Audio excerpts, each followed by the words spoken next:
Hey y'all. so I'm here for Love and Marriage Huntsville, season 6, episode 4, Blaque-xploitation. I'm not even sure why it's called this. Okay, nevertheless. so I thought to myself as the episode came on, all I could think to myself was I really hope they stop beating us to death with these doggone arguments. It's just and yes, I am to blame because this is the sixth season. I'm still watching it. I'm tired of Tisha and Marceau's marriage woes about sharing partnership. It's been 17 years, and hell, we done had 6 seasons of y'all. I'm tired of it. The comeback group, we already know that goes to trash. Okay, down the damn recycling bin. Okay, every time. Um, no, not the recycling bin, the garbage disposal. Like it's just trash. Okay, so I want them to get like a new set, and by new set and new a new shtick. Okay, and I mean without Tiffany and Lewis and Stormy and her ugly ass. Anyway, so Mel points out they're finishing up the massage time or whatever that Tisha set up. Mel points out that this is not what she expects on her massage days. I'm like, yes, that's supposed to be relaxing. Honestly, that's why I go by myself. But anyway, while also telling us to go back to the beginning when she's in a confessional, where this is exactly, though, Mel, how y'all's massage days go. So at this point, you should have been expecting it. Maybe you should have just said no. So Mel led the exodus, if you will, to the room to hear Kimmy, Tisha, and Kiki's conversation. So cut it, girl. You didn't have to do that either. You did not have to do that. So Stormy is talking all this trash, and Mel says she doesn't have any time for the negative energy and things that are not pushing her into her purpose. She leans over, gives Kimmy a hug because she want to let her know she still supports her as she's, finishing up her breast cancer journey. Um, and she gives Tisha a hug and she leaves. And I was like, yes, Mel, don't stick around for the BS because this ain't going nowhere. So Mel comes back in after changing her clothes and says, look, this is really not how you move forward. Stormy's country ghetto hood rat ass says, no, this is how you move forward by having conversations like this. I'm not mad. Tiffany's not mad. Bitch, y'all will not be moving forward from this. Cut it out. These are not conversations regarding race relations or the looming economic crisis to help us understand it all. This is where you rehash stuff that none of y'all are ever going to get over because y'all aren't real friends. Stop it. Okay, so Tisha interrupts and says, I think the group is leaving in a good place. Kiki says, no, this is not a good place at all. Thank you, Kiki, for being at least being real enough to say that. Okay, Tisha was like, and that's why me and you are not in a good place. And I was like, oh, okay then. So Tiffany and Stormy say they never got massages. Tiffany, unless they made some special arrangements for you prior to you coming, pregnant women, as far as I'm concerned, are not supposed to get body massages. That it's not safe or healthy for them. Like there are specific pregnancy massages. But I was like, so you just cut it out. Cut it out. And I just feel like, and I try not to go in on pregnant women. Just because I try to have lines in how I treat people, even though sometimes I do cross those lines. But my thing is, Tiffany, then I need you to act like a woman who's about to have a child and who's already a mother and has a child. Because I think your behavior is so unbecoming. It's so middle school, high school. I heard this about you. I heard that. Let me start this. Let me start that. But the thing is, like, you're 40.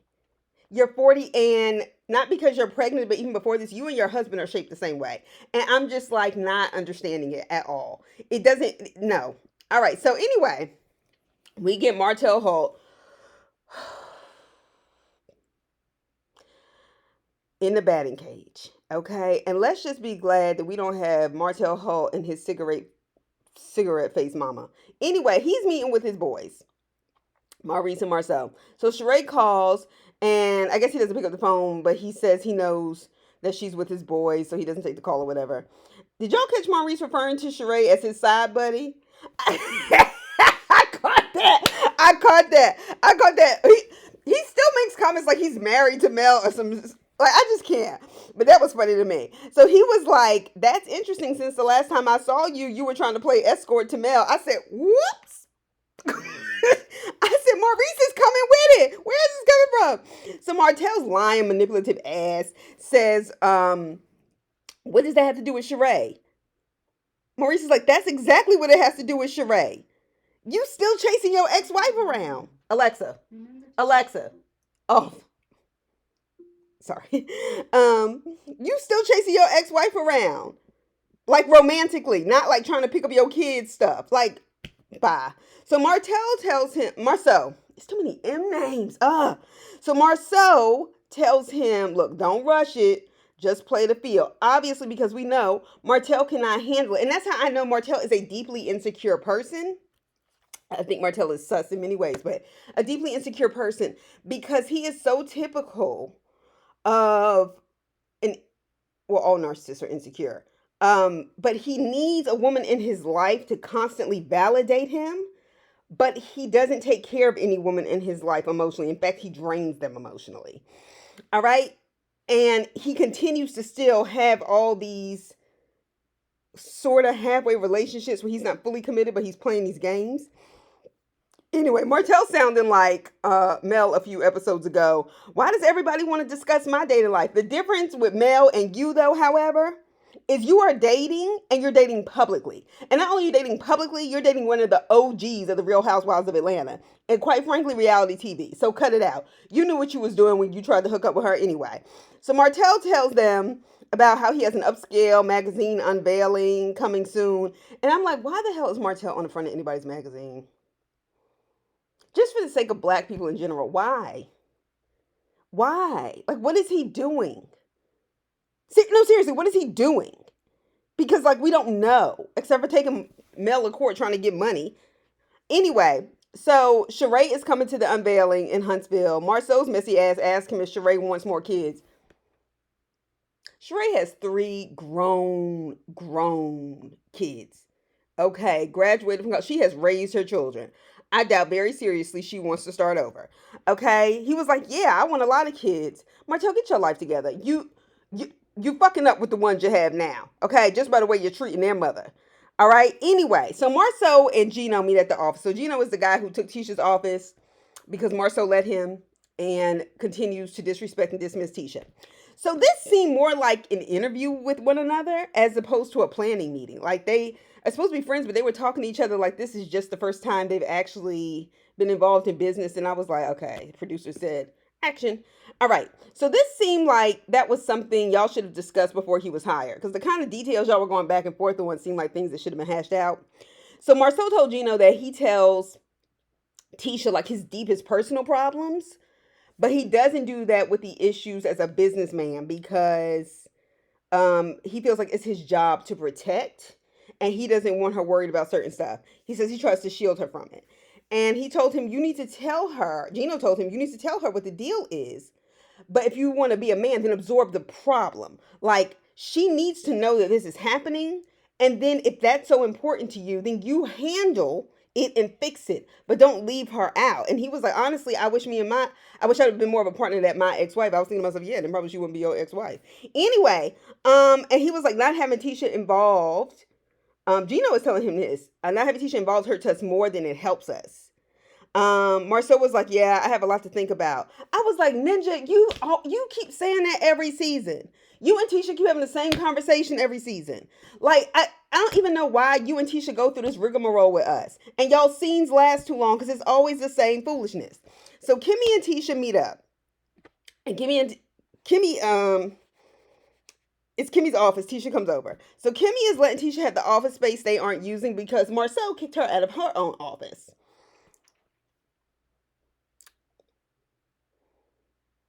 Tisha, please don't get caught saying that Kimmy doesn't have your back. Kimmy's not even your blood. Kimmy could have chosen to just stay out of this because she ain't want Marceau in the middle of it. Or Maurice in the middle of it and she didn't want to be in the middle of it. She could have just taken that sister-in-law exit and she be having your back. And then I just feel like you don't appreciate it. All right. So this is wild when you think about it. That her own husband kicked her out of her office and she owns the company. Shit, you should have went in there and knocked Gino's degrees down. Hell, knock Maurice's down. Marceau's down, just to make a point. All right, so Kimmy says she saw the messages, not the messages, the massages as a stepping stone. And something that could bring Mel and Tisha closer together. So Mel was throwing shade in that confessional about how Tisha called her a dark soul, but I guess after 3 or 4 months, a soul can lighten up. I said,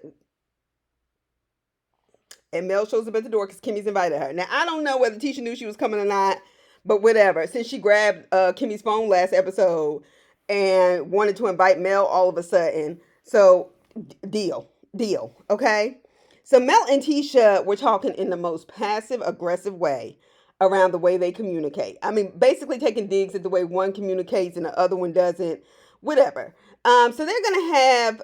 So Mel says, "Why don't we have a tea about etiquette and communication?" And she was like, "Do you think people would take that the right way?" And they were like, "Yeah, I think that's." Tisha was kind of like, "Yeah, it'll be fine." And then Kimmy was like, "I think that's a great idea." Okay, I personally would be offended as a 35-year-old woman, and we're all pretty much in the same age range. They're like, what, 35 to 40. Kimmy may be a little bit older than that, but clearly she is more mature than everybody else anyway. But my thing is, somebody trying to tell me about etiquette at my age is offensive. Now, if you want to have a mediator and talk to me about communication skills and techniques in personal relationships like friendships when they go sour, then that's a different kind of therapeutic help. But what we're not doing is acting like I don't know which fork to pick up, or I don't know how to use my napkin, and the way I do things is so grungy. I can tell you right now, Stormy gonna fail anyway. But that's just me, and I'm not invited, so it doesn't matter. So Marcel and Tisha are at home. Here we go. Okay, so Marcel fixed Tisha breakfast, and I was thinking to myself, why does he act like he is so incapable any other time? He does that stuff when like she's mad at him or he's trying to just like get on her good side, and I'm just like, why can't you just do this once in a while? Like, why can't, and not once in a while we on TV and you anyway. This ninja had an ice pack on his knee in his jeans. Marcel, did it occur to you to put on some gym shorts? Did it occur to you to, bruh, don't try to make us think that was your eggplant. Anyway, so they are talking about the Black Expo thing that they're trying to get started in Huntsville or whatever. And he tells her about the conversation he had with Gino and it helped. And why do I feel like Marcel and Tisha have the same combo every season, every episode? Because they do. They do. I'm over it and the scene went on too long. Moving on. So Marcel and Tisha set up a meeting with the original comeback group. The only thing that makes me laugh is that this never goes well, and they just no, they need to find a new name for that shit. This is just the come and make a mess group. Like it never goes well. It never goes well. So Mel came in looking like she had a date later, and I guessed that before. I was like, okay. So Martell kills me trying to act like in his confessional. Look, I'm going to keep myself professional regardless of what's going on, this, that, and the other. And I'm like, you always start the foolishness. You always are the one picking a fight with her. So they said the rumor is Mel has a new boo, and Marcel and Tisha in the confessional. And Marcel was like, oh, that's why there's tension in the air. And Tisha was like, no, he's mad because Mel is looking good. And I said, yup, that's what it comes down to. Because she's supposed to be down and out since she left you. And it has not worked out for you, Martell. It has not. So they give the presentation for the new Black Expo, Marcel and Tisha. And I will say the comeback group, okay, the four of them, let them get through it. They let them present their idea. And then Kimmy asked, well, what's the purpose? And Kimmy does things, Kimmy asks questions the way I ask questions because I don't like to pussyfoot around it. I just want to know what we need to do. What are we going to do? How are we going to divide this up to execute? Period. That's how I think. That's what I want to do. So they let them get through it. And Kimmy asked, well, what's the purpose? Is this your event? And we're just showing up to do our part? Or is this a collective event? Which is a good question. Like, is this Marcel and Tisha's and y'all are just enlisting our help? Which is one thing. When you know your role, you want to know your role, right? If you're going to just be there to help, or if this is supposed to be all of us doing it together, where everybody's voice means the same thing. Because sometimes that's not. Sometimes your friends just need your help. She said, because the picture on the projector is just you and Marcel. I said, Tisha, girl, you should have thought that would help. Y'all got enough group pictures. So anyway, Tisha said she wanted to bring it to the group prepared, and then they all work on it. Okay, and I was like, okay, I can understand wanting to have a presentation prepared, because this group can sometimes be hard to impress. So then Mel waits patiently. She said, I think the idea is amazing. She led with the pot. I don't know why Mel cracks me up, but Mel does. I think the idea is amazing. I think you all should keep the name. But what is your budget for speakers and panels? Tisha was like, what do you mean by budget? And Mel said, the fee. And I'm like, Tisha, aren't you supposed to be a business person? First of all, that is not an offensive question. You should have known that right off the bat. You should have been able to tell her, hey, here, this is the budget, this is what we're working around, this, that, and the other. And Tisha said, well, I wanted it to be a free event, so I would have to charge people if y'all want a fee. Martell's bitch ass is over there in the corner smirking, right, the whole time. And then he whispers to Marceau and says, ask her what her fee is. And I was Mel. All of a sudden, I was Mel completely. Mel didn't even play. She didn't even waste her time trying to ignore him. She said, no, I'm going to address this. She said, don't ask me what my fee is. It's none of your business. But I will be glad to send a private email from me or my management team letting you know, talking to Tisha. Martell wants to know so he doesn't have to pay child support. That's what the fuck his problem is. And you know he was doing that not only to get under her skin, but to belittle her and embarrass her. And I didn't like it. And I hate to say this, but I'm learning you have to value your time and worth. And sometimes that means putting a price on it. And well, it's not that I hate to say it. It's that other people just exploit sometimes your kindness and your willingness to do it. The bottom line is, as a Black person, and even more so as a Black woman, we get paid 63 cents on the dollar, while white women are crying about 88 cents on the dollar. Our issues are very different economically, and we have more burdens economically, and we have more barriers to break. And see, the thing is, we have to learn and teach ourselves that we have a value, even if it is with your friends. And the bottom line is, Mel has 4 kids to take care of. I know Mel has every intention of sending all 4 of her children to college and making sure she can take care of her mother and her family. It has been proven on this show that they invest in their children. Okay? And so I don't think it's wrong to ask questions about how your time and energy is being spent and what is going to be paid for that time. Period. You're asking her to do work. And she was like, I don't do free labor. And quite frankly, our ancestors had done enough of it. I don't give a damn who's asking you to do it. And that's something I had to learn too. Because like I didn't like talking about money. Like I felt like, yeah, there's kind of an etiquette around it, this, that, and the other. But the bottom line is you needed to live. Mel's not wrong.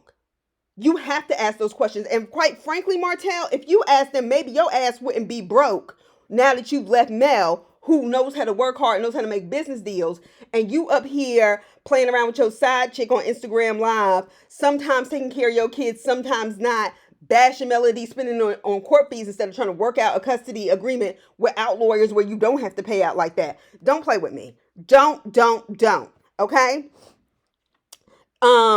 And maybe if Martell knew how to do that, he wouldn't have Mel back and forth in court trying to get full custody so he can get access to her money, so he can get child support to live a lifestyle for him and Sheree and his other kid from his side chick, so on and so forth. So anyway, Kimmy asked also, she said, well, what about the overall marketing strategies? These are good questions. These are necessary questions before you enter and engage in this. So Marceau said, we are going to use our personal social media platforms as well as the business ones, and we want y'all to do the same. Mel said, how much do y'all pay per... And even though people, I know there's somebody up in their shoulders kind of like, well, why would she say that? She's just being difficult. No, the Kardashians, who don't have a talent in the world. Mel is educated. She owns businesses and has got the training to run businesses. Not had a sex tape and was given endorsements and then had somebody come in and show them how they could make a business off a business off a business by just looking in the camera and showing off their bodies and stuff like that. And that's the kind of shit that white people get paid for, and then Black women are somehow shamed when they ask those questions. I'm sorry. That is not okay with me. And shout out to Mel for doing it. Now, Mel, the problem is not that you aren't asking the right questions so you can be clear about your money. That ain't the problem. The problem is you are asking people who are not on your level business-wise. And that's why they're taking it personally. because they don't know how to separate business from the personal, especially Tisha. Tisha is very sensitive. What Mel is asking is not the issue, but they don't have the business savvy. You can tell by what happens right after that. So Kimmy asked this question well before Melody even brought up sponsorship. Alexa, off. About how do y'all plan to pay for this? And Marcel said, well, they didn't plan to charge anybody and they didn't plan to pay for anything. And Mel is like, well, that's why you have sponsors to help. And Kimmy's like, yeah, you might want to get sponsored for like 100,000 or whatever. Because you want to have like resources. You want to have like water. You want to have like snacks. You want to have vendors. You want to have something that brings people there. And Maurice is like, so this is a labor of love. I was like, see? Now, Marcel all of a sudden starts popping the champagne, the black champagne. And Kimmy was like, what the hell are we toasting to? I'm not sure what we're toasting to. She said, I don't even know if I want to be involved. I haven't had any clarity on any of this. I told you, every time the comeback group come together, they come back and make a mess. Did you notice Martell set his whack bitch ass up there, smirking every time Mel and Kimmy asked questions? And to me, Martell, while you were trying to like throw these like subtle digs and not so subtle digs at Mel, it is telling about your failure to be a good businessman. It is telling why your pockets are so dry. Like when he brought those products trying to sell him to Destiny without a contract. Remember that? And we started putting it together that Mel was clearly the brains behind everything because that's where the money was. Right. Anyway, that is the end of the episode. I will see y'all probably later this week. Have a great week, and I'll see you soon. Bye.